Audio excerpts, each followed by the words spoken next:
ডিজিটালে বাংলাদেশে কত কিছু দেখার আছে, দেখতে গেলে শেষ হবে না, অল্প দেখো ভাই। পোলা মাইয়া জোয়ান বুড়া একই রোগে খাইছে ধরা, আধুনিকতার হাওয়া গায়ে লাগছে তাই।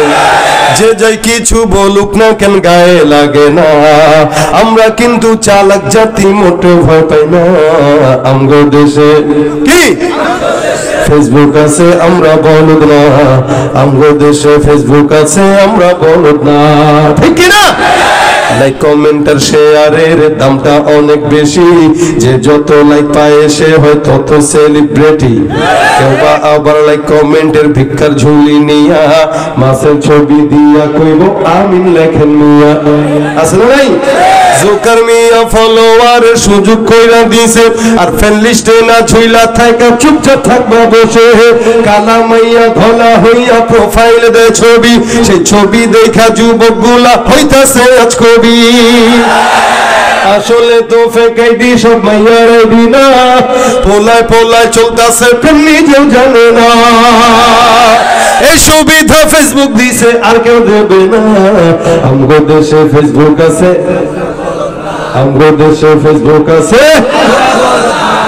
যত প্রকার শত্রুতা সব বন্ধু সাইজা করে, কি বলেন কথা কয় না, আছে না নাই?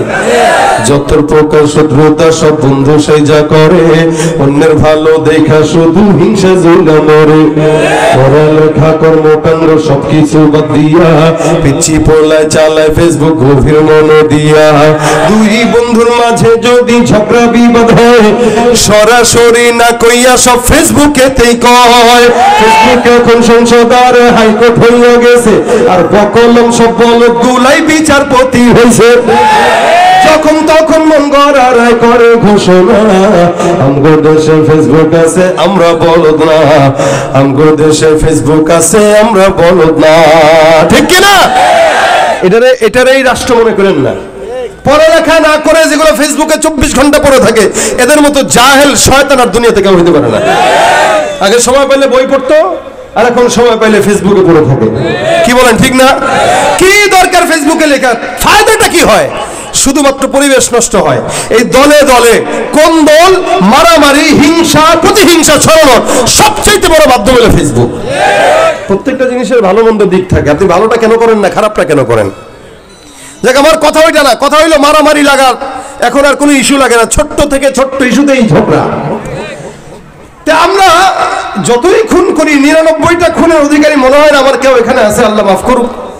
এই বেচারা করছে 99টা খুন, হুজুরের কাছে গেছে, কয় এই আমি কি আল্লাহর কাছে মাফ পাবো? হুজুর ডাক দিয়ে বলতেছে, মাফ পাবেন মানে আপনি 99টা খুন করে আপনার কি মনে হয় আল্লাহ এত সোজা? হ্যাঁ, ভাগেন মিয়া এখান থেকে। 99টা খুন করছেন, যান, কোনো ক্ষমা নাই, জাহান্নাম ছাড়া উপায় নাই আপনার। বেচারা এমনি সন্ত্রাসী মানুষ, মন মেজাজ গেছে খারাপ হয়ে, চিন্তা করলো আরে মাফ যদি না পাই তা তোরে বাঁচা রাখবো কোন দুঃখে। পকেট থেকে ছুরি একটা নিয়ে হুজুরের দিছে সাইজ করে, যা মর, মাথাটা তো এবার ক্লিয়ার, যা আমিস। সেঞ্চুরি তো ছিল না, এখন সেঞ্চুরি হয়ে গেছে। কিন্তু কিছুক্ষণ পর ইন্নালিল্লাহ, করলামটা কি? আগে তো তাও একটা কম ছিল, এখন তো ডাইরেক্ট 100টা। এটা কোনো কথা? খুঁজতে খুঁজতে আরেকজন আলেমের কাছে গেছে। প্রথমে গেছে আবেদের কাছে, পরে গেছে আলেমের কাছে। আবেদ আর আলেমের পার্থক্য এটা, ফাজলুল আলিমি আলাল আবিদি কা ফাদলি আলা আদনাকুম।